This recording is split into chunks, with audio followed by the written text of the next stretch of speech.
My name is Michael Freeston. I'm Director of Quality Improvement at the Early Years Alliance, and with me this afternoon is Melanie Pilcher, Quality and Standards Manager. Good afternoon.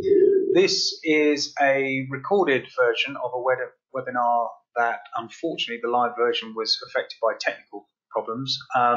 So it's slightly different from our usual arrangements in as much we won't have live questions coming through, but we felt it was important to record the webinar, post it onto the YouTube site, and then invite any questions to come into the organisation that may arrive from your watching and hopefully enjoying the recorded broadcast.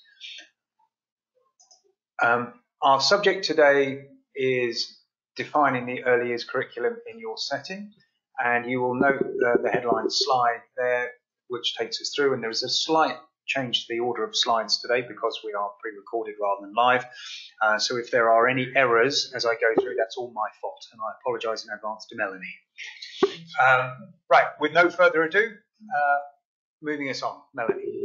Thank you, Michael, and we'll again slightly different in the way we present this afternoon because there will probably be a little more discussion between Michael and myself as we go through this afternoon's slides. So starting then by looking at the aims of this afternoon's presentation, and what we wanted to do was to define and discuss the terms curriculum and educational programmes.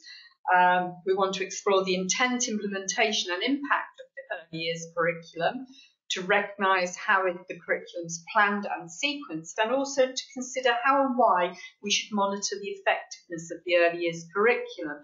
And straight away you can see that's quite a lot to get into one small webinar, but as always with a webinar our intent is to look at the key considerations for you and our team and your teams.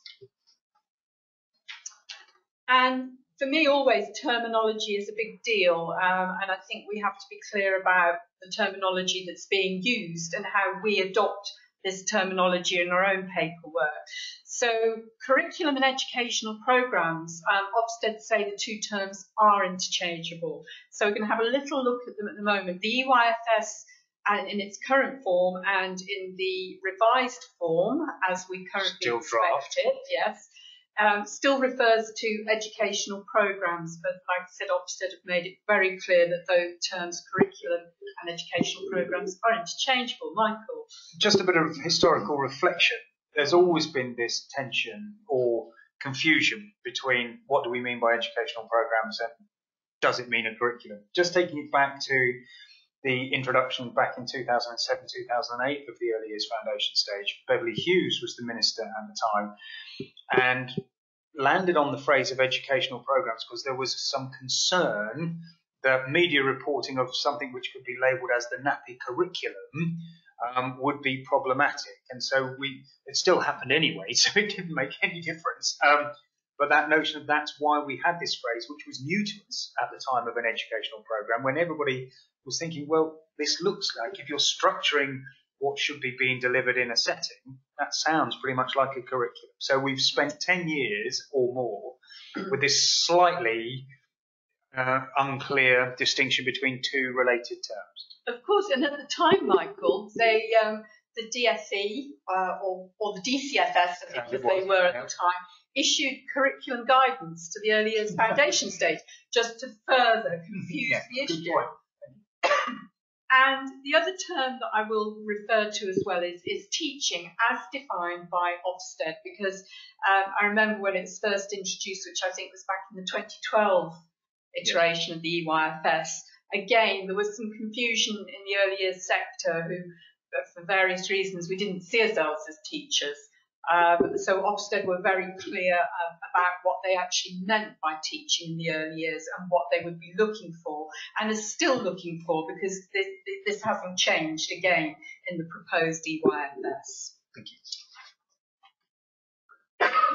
Excuse me. Okay, so let's start then by considering what we mean by a curriculum. The curriculum is what is being taught, not how it is taught. And as Michael said earlier, the EYFS and the 7 areas of learning are in effect your curriculum. They always have been. They define your educational programme. So in other words, this is about the knowledge and skills that you want children to acquire through the curriculum. the skills, the knowledge and abilities children will need to develop in order to achieve those ultimate early learning goals. And then we'll be looking at also how the curriculum is planned and sequenced as we move through this afternoon's presentation. Those two words are, again, sometimes challenging. Yes. Planned and sequence. Yes, exactly, because that tends to make people think straight away paperwork. Geography GCSE. Yeah, definitely. So I wanted to make the point there, as you can see, that planning does not have to be written down in advance, but what the focus here is that there's a starting point that provides a stimulus that enables the characteristics of effective learning. These are all things that we're doing anyway, but again, it's putting this into the context of this revised terminology and actually how it's going to be within the new inspection framework and within the new EYFS. So some people are really already struggling with what a sequenced curriculum might look like, because it is a term that's more frequently referred to in school curriculum, where teachers build on subject knowledge in their lessons. And again, I wanted to make the point that a sequenced curriculum is not about next steps. It is not about sitting down and thinking of 3, 4 next steps for every single individual child. And I was really heartened to see that Julian Grenier, who's tasked with writing the new development matters, again is going to reiterate that point in the guidance that comes out. So can we consider it in terms of an analogy of firing an arrow rather than actually having a series of steps 1 to A to B? Yes, and I think that's a really good analogy. And yes, yeah, and we'll talk about that later. And then we do move nicely on to the revised development matters. And again, Michael, you might have a little more insight to add to this, but I'll go through the things that we know now. And Julian Grenier has put out a blog to the sector in which he talks about his aims. He was always tasked with reducing workload, reducing the disadvantage gap, and reflecting the shift in research and evidence since the original development matters was published, which again was back in... It accompanied the first iteration, 2008. It did, yes. Or certainly around that time. Yes, it did, or shortly afterwards. And then, of course, we had early years outcomes as well, but the sector reverted back to development matters as a more rigorous document. Julian, again, agrees with the rest of the sector, basically, that we don't want to see people checking off or ticking off children's development against development matters. This has always been the criticism of what was an excellent document, that actually somehow it's morphed into a tick list, which was never, ever its intention. And what we should be doing, as we always should have done, is to save those formal next steps only for the children that really need our help. I think that will be the key message that comes out from the reiteration, the revised version of Development Matters, that next steps, in a way, for many children, for most children, in fact, almost define themselves as the child follows what would be considered to be the normal development process. There are only a limited number of our children who need a more formalised and rigorous approach to identification of next steps. Absolutely, because if we are talking about child-led learning, and if we define next steps, then we are actually taking that away from the child. So I'm really heartened to see that is the direction of travel.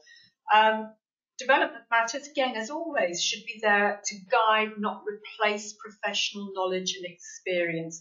And when we start to use it as a checklist, again, it disempowers practitioners who are professionals, who do know about children's development and know about the developmental milestones. And then, again, finally, he's talked about why high quality continuing professional development is so important, so that practitioners are confident in their knowledge of how children learn and develop and of those individual children. And finally, not letting the early learning goals or other assessment tools guide our curriculum. Curriculum and assessment are two different things, and you should build your own unique curriculum in a way that suits your children, your team, and your community, rather than trying to get children jumping through those early learning goal hoops, which is what you're going to do if you start defining next steps and using development matters as a tick list. Just as a personal comment, I think that will be one of the largest challenges and the biggest tests for Julian and his colleagues' work, to make sure that that message gets implemented across all provision, in terms of the early learning goals should not define the curriculum, and making sure that actually happens in practice will be the real test of how successful this whole initiative is. Yeah, definitely. And the settings, the providers that are confident in what they're doing and what they want to achieve will actually, as they already are, will actually take that and will continue to succeed in what they're doing. So we can't talk about curriculum without referring back to the Education Inspection Framework, which, as we know, came in last September. And of course, this all sits within that quality of education judgment. Just a reminder, we've said this before, we've done webinars on this before, but the EYFS provides the curriculum framework that leaders build on to decide what they intend children to learn. And then we talk about implementation, so the children make progress in the 7 areas of learning. And then finally, how we evaluate the impact of the curriculum by checking on what children know and can do. So again, this is not about paperwork generation. This is about actually what we know about those children, what we know about where we want them to be next, where they are taking us next, which is so important.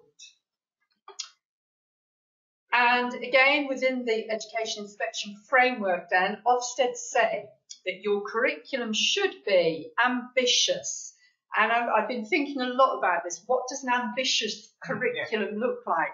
And for me, it comes into things like risk and challenge for children, certainly challenge. It should be coherently planned and sequenced, adaptable, designed and developed for children with SEN and or disabilities, broad and balanced for all children, justified, as in you know why you're doing it, you know where you want to go with it. And let's face it, you are already delivering a curriculum. You have been since the introduction of the EYFS back in 2008. It doesn't have to be written down. It doesn't require new paperwork. It does, however, need to be owned by everyone in the team. Just picking up on a couple of those things and see, just to unpick them a bit more. There's ambition, because it's interesting that whenever you read, even in the previous iterations of the inspection round, often one of the criticisms that prevented settings being outstanding rather than good was that it was considered that the curriculum did not necessarily sufficiently stretch some of the more able or older children. So there is an ambition in that sense, but then that's not the same as ambition all the way down through the age ranges, where it's for each individual child that there is an ambitious stretch and challenge that can be their daily experience. And I think the wonderful thing about this is that actually inherent in children's development is a built-in ambition, isn't there? Yeah. To learn, to achieve, and actually what we want to see is curriculums that enable that rather than restrict those opportunities. So I think for me, that also defines what we mean by an ambitious curriculum. And I'll just explore a bit more in terms of justified. Justified to or by whom? Well, I've struggled with that a little bit, which is, you know, I think certainly that, you know, if you're justifying it, you're first off to yourself, that you know why you're doing it, you know what you want to achieve. Again, justified is about your intent, having a clear intent. In terms of the inspector being in with the practitioner and or the manager, it's the ability and the confidence to be able to articulate and to justify why they are doing what they are doing with each individual child. Definitely, which is why I come back to that idea of terminology again being so important. And if Ofsted are talking about intent, implementation and impact, being able to say that you have a clear intent, you know what that means, you know what you want to do, and that's how you are justifying it. Thank you. And again, when we talk about defining the curriculum, Ofsted have said very clearly that it is not a requirement to have a curriculum statement. And interestingly, that I've been asked by several people to produce a template for a curriculum statement. And again, I've resisted that, but what I do feel is that it could be helpful to go through the process of putting together a statement with your team, especially if your team is confused about what the curriculum looks like in your provision. So do you mean identifying as a team what the key elements of any, you don't structure it into a full statement, but you know what's in it? Exactly. And again, if just actually the process is to structure that statement in the first place, don't need to have it written down, but to go through that process. Because obviously your settings, beliefs and values will shape how the curriculum is implemented. Therefore, if you find it helpful to create that statement, do, but just go through that process at a team meeting. It's not something that you need to actually produce and document. Okay. And then, of course, the other term that we've become increasingly familiar with over the past few months is cultural capital. And again, it's defined in the inspection framework, but consideration of how you increase children's cultural capital is an essential element of your curriculum delivery. I would say as a team, again, discuss what your thoughts are about cultural capital, about what the experiences and the opportunities that children already have within your setting and how you can build on those. We've always said that every child comes to an early years setting with cultural capital, and our role is to continually build on that so that we can hook new knowledge, new learning, aspiration onto what children already bring to us. And where there are gaps in that, we know what those gaps are, and we can actually ensure that our curriculum helps to actually to fill those gaps, if you like, or to, again, like I said, to build on what is meaningful and relevant to children.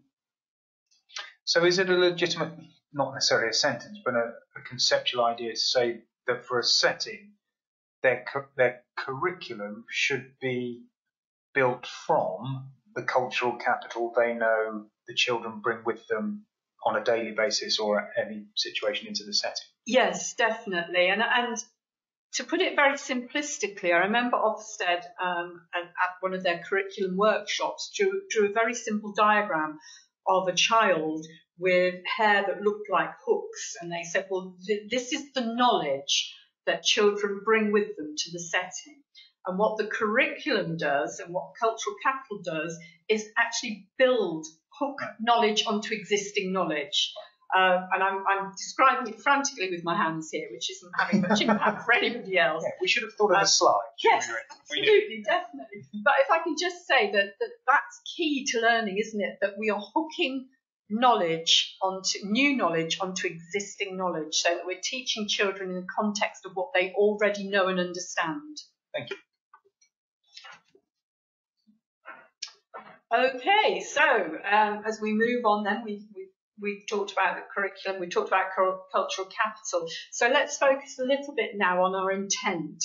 And again, this is about what you want children to learn. It's drawn from the learning and development requirements of the EYFS.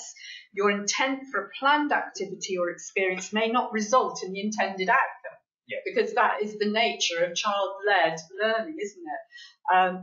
But that's fine if you recognise the learning that's happened and the further opportunities that actually presents for us.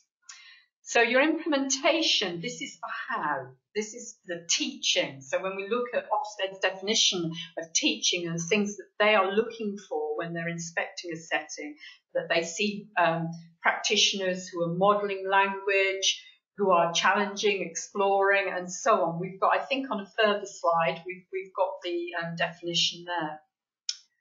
And then looking at the impact, the difference that it makes, what children know, remember, and can do. And we're going to look at those a little bit more now. So implementation then, again, just to go into that a little bit further, the opportunities and environments that stimulate children's curiosity.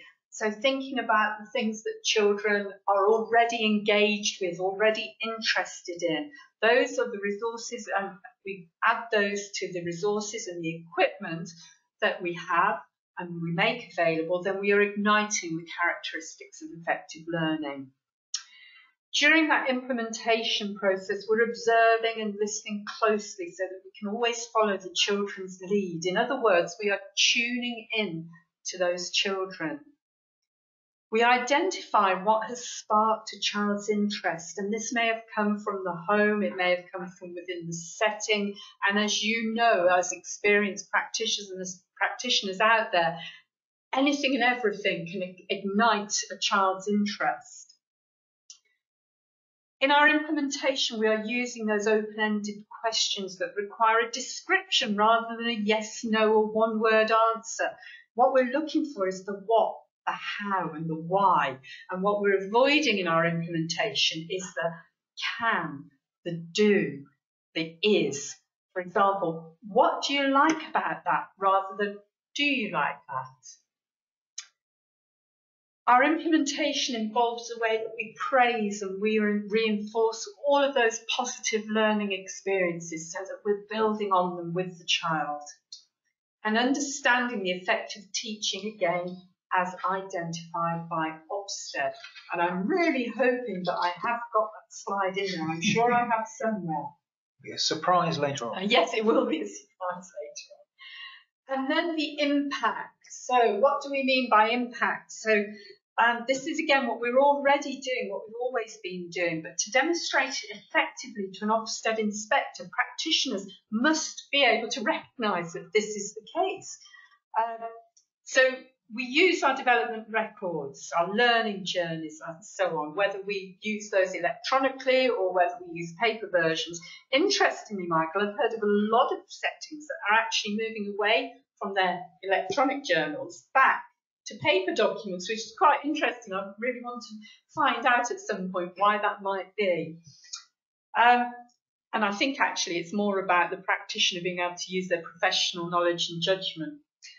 We are retrospectively recording the accomplishments for each session, recording our interactions with children and the interactions between children as well. As always, photographs are such a wonderful way to show impact as long as the provider can acknowledge the learning that's actually happening in the image that's been captured. We reflect with the children. We examine what they have done, what they have learned, what they found interesting during the session, the activity, and we put this into our records. And that, again, is how we then build on that. That's working with the children to help them to identify their own next steps. So can I just unpick that a bit more in terms of the second bullet point, the retrospectively recording accomplishments for each session? Yes. Against a drive both within the Ofsted arrangements and Julian's work on development matters to avoid an over-administrative burden in terms of the production of paperwork. Yes. Where it's not necessarily relevant for every child. But are we saying that actually there should be some note of something for each session? How do we balance that as practitioners? I think we balance it by certainly knowing about the level of recording that we need to do for each individual child as well. And also acknowledging that a lot of this we hold in our heads as practitioners as well. And I think that's really important to have the confidence to be able to do that, to actually know what happened during that session, to be able to note it as appropriate, but actually knowing or being able to explain to another person what it is, what you want next. Okay. And finally, on the bullet points there, noting the child's achievements and progress observed by referring back to your original records as well, your original observation records. So you're constantly, again, building on what's happening, what happened, rather than defining those next steps, which, as we know, children's learning and development isn't a linear process. They don't go from step to step. So by looking and referring back to your original records, your observation records, then what you're recording is meaningful. Okay, thank you. And then we talk a little bit about planning and sequencing the curriculum. And I think we have moved a long way, haven't we, from the original idea of what long, medium and short-term planning looked like. But however, there is still an element of those three factors that come into our planning. we all do long-term planning in terms of we know the key events and the activities that are coming up for the year. From a management perspective, that also includes things like holidays. It includes things like, seasonal cultural events that might be happening on the calendar as well. So we've always got an overview of that. Medium term tends to look at 1 to 2 weeks at a time, and this can be completed daily. But only a brief note is required, really. This is just something to shape. People often worry that if they don't have anything written down, what happens if somebody goes off sick? What happens if you've got a temporary member of staff coming in? So being able to shape roughly what might happen by plotting a few things out within your calendar somewhere that say, well, this is roughly what we're working on this week or over the next 2 weeks. That helps with daily setting up or if staff are new in the room, as it says there. But this is not an effective tool for individual child planning. So short-term planning, this is where we are spontaneous. This is where we're in the moment if it is truly child-led. And this is where you might have a rough idea of what you wanted to do that day, but then the children come in and they're motivated, they're excited, they're interested in something that they found, something that has happened or something that they were working on the previous day. And we go with that. So am I correctly paraphrasing then, in a sense, the long-term and the medium-term planning are operational and organisational, yes, whereas the short-term is pedagogical, yes, yeah, absolutely, definitely. Right. And then thinking a little bit about sequencing the curriculum. And again, this isn't about generating loads of paperwork and thinking about planning ahead. We can't do that if we're into child-led learning, which is what we're all about. This is continually building on the learning that has happened, extending that child's learning. This is building on the cultural capital that the child brings to the setting. And as I said earlier, hooking new knowledge onto existing knowledge. For example, there's no point facilitating an activity about creatures that live in the ocean if the child doesn't know what the ocean is, or if they've never visited the seaside or the aquarium or whatever. And if we move on, do you remember we wished for that one time? You did have it. Which, yes, absolutely. Sometimes I surprise myself here. I just really like this simplistic idea of this is about the existing knowledge and cultural capital, so what the child brings with them to their setting. And then the new knowledge and cultural capital hooks on to and builds on that existing knowledge. And what we're seeing and hearing more and more about is the idea of in-the-moment planning.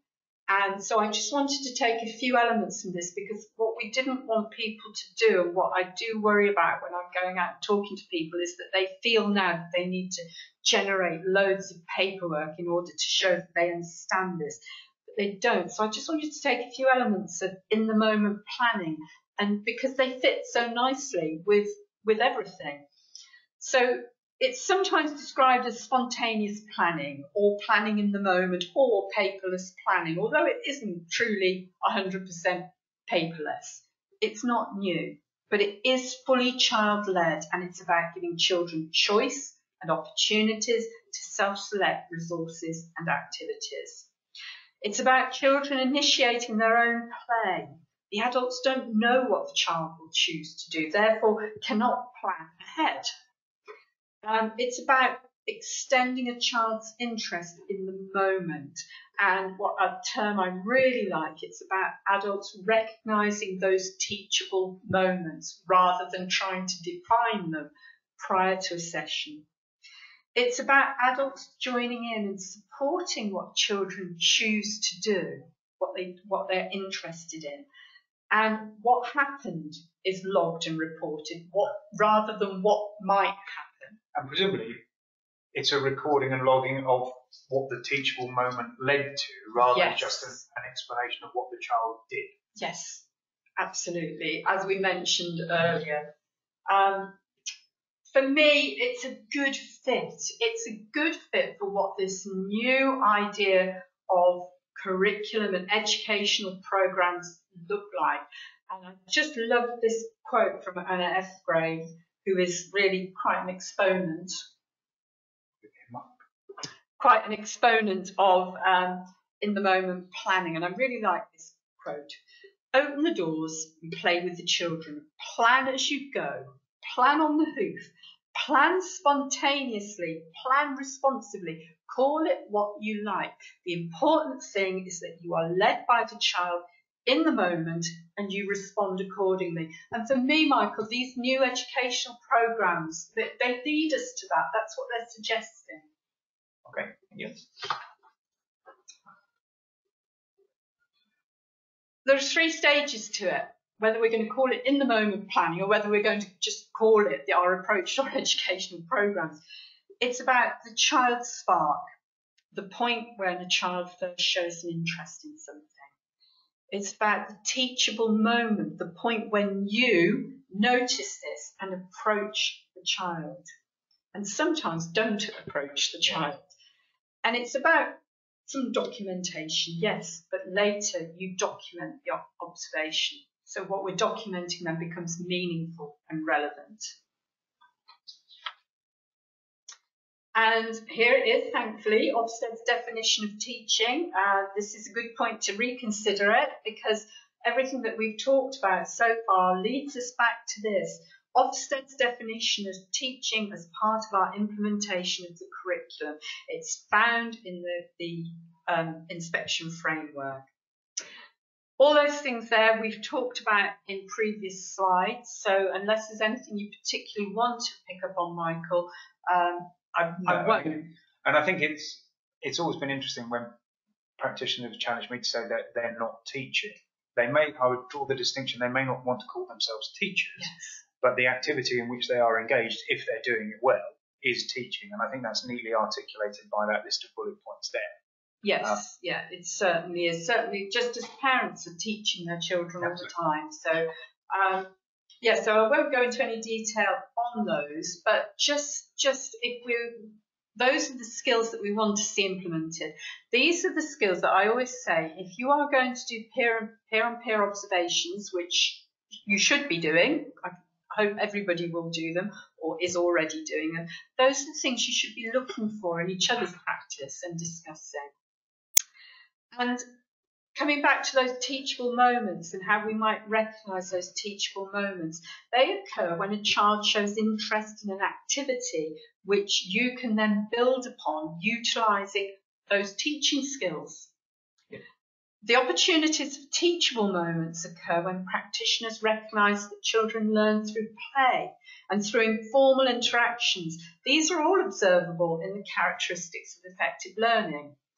And again, it can be challenging to recognise and take advantage of individual teachable moments as you're looking for opportunities to allow learning to take place through child-initiated play. Can you just expand on that a bit? Or just reread it to myself? It can be challenging to recognise and take advantage. Does that mean that people may wish to just allow the children to take everything themselves, yes, and there's the tension in terms of when should I recognise this as a teachable moment and become involved? Definitely. So if you think, for example, if you see a child that's engaged in an activity where an element of problem solving is really required, the teachable moment is actually the standing back, and it's about knowing, isn't it, when to intervene and when to stand back. And when you can see, and that's again about being able to recognise those characteristics of effective learning, because the characteristics belong to the child, not to the teacher, not to the practitioner. And I've been doing some work on this as well recently, about the idea of how we should also view our curriculum through those different lenses and different lenses. So there are a few definitions here. We should view it first and foremost through what's described as the autobiographical lens. So this is about what we know and believe about how children learn and develop, and about the experience and knowledge that we bring to our practice. So this is about looking through it the lens of what we already know. We should look at our curriculum through the child's lens, making sure that this is about what the individual child is interested and engaged in. We should look at it through our peers' lens, our colleagues' lenses, by actually undertaking a process of peer observation and having that established in practice. We should look at our curriculum through the theoretical and the literature lens. For example, what does research tell me about how children learn and develop? And that comes back to that level of continuing professional development, which Julian refers to in his iteration of Development Matters in the Future.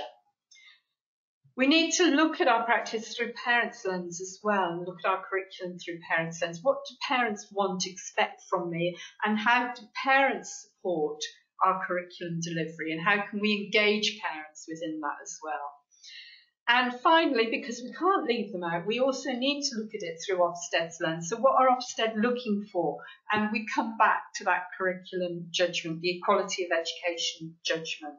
And as always, it's vital to be reflective as a team and as individuals. View your current approach and your intended approach, and just really think about it as a team and discuss these things. Okay? So in summary then, on our brief whirlwind tour of curriculum, just a few points I wanted to make. Michael, you may well wish to add to these, but let's go through them. The curriculum design is unique to your setting. This is about, as we said earlier, about what you want for children, what your setting believes in. You may be a setting that places a huge deal of value on outdoor learning, for example. We know there are more outdoor nurseries than ever cropping up everywhere. Just by way of comment, I do think it's one of these areas where the new education inspection framework is very useful for the early years. It is the opportunity and the recognition of our professionalism to be able to articulate and define the curriculum as it fits the values and vision of each individual setting. That may not be as easy in primary schools or secondary schools, whereas I do think for early years, it is our moment to be seized. Absolutely right, Michael. And just as we don't want to restrict children's learning and development by being prescriptive, the idea with being able to set your own curriculum design within those parameters gives us freedom to be able to do what we know is right. The curriculum, it's about what you want the children to know and remember. In other words, what we want them to learn. Your curriculum should be responsive to the individual needs and interests of the children. And I've been challenged when we say this, but this isn't about having to devise a separate curriculum for every individual child, is it? Because children often share the same interests, and it gives us a starting point to build on for a whole group as well. The early learning goals are not the curriculum. Michael, you said that again earlier on as well. And this is not about additional paperwork, and should in fact and can in fact reduce paperwork and workload. And remember that next steps should be child-led, not thought up by the practitioner after their interaction with the child, but recognised and acted on them at the time. That's the teachable moment again, isn't it? Actually recognising that opportunity for a next step and working on it at the time with the child. I think that's probably all I want to say. Thank you, Melanie. So over to you, Michael. Recognising that we'd originally devised this and structured it as a live discussion to be broadcast, and we're not in that situation, there is a slide which actually has Melanie's and my email address on the back to ask any questions subsequently once you've received or downloaded and watched this video. I'm doing this from memory, so correct me if I'm wrong, Melanie. Melanie.Pilcher, Pilcher, at eyalliance.org.uk, and mine is michael.freeston at eyalliance.org.uk. So this recording will be live on our YouTube site for download ad infinitum, so we could be receiving questions in years from now, Melanie. We certainly could. I hope you found that informative. Certainly I did. As you said, it's a deeply involved topic, and one that really what we're looking to try and do is provide the background information through which settings take this themselves and reflect on their own provision through this perspective. But that may well lead to questions, and as I say, please sending those through by email to Melanie or myself is very welcome. It also is the route where if you have any suggestions about future webinars that you feel may be of interest as well, and we always try and respond to demand in those ways. It just remains for me to say thank you to Melanie for presentation as ever. You're welcome. Fabulous session, and I hope people enjoyed it as much as I did. Thank you.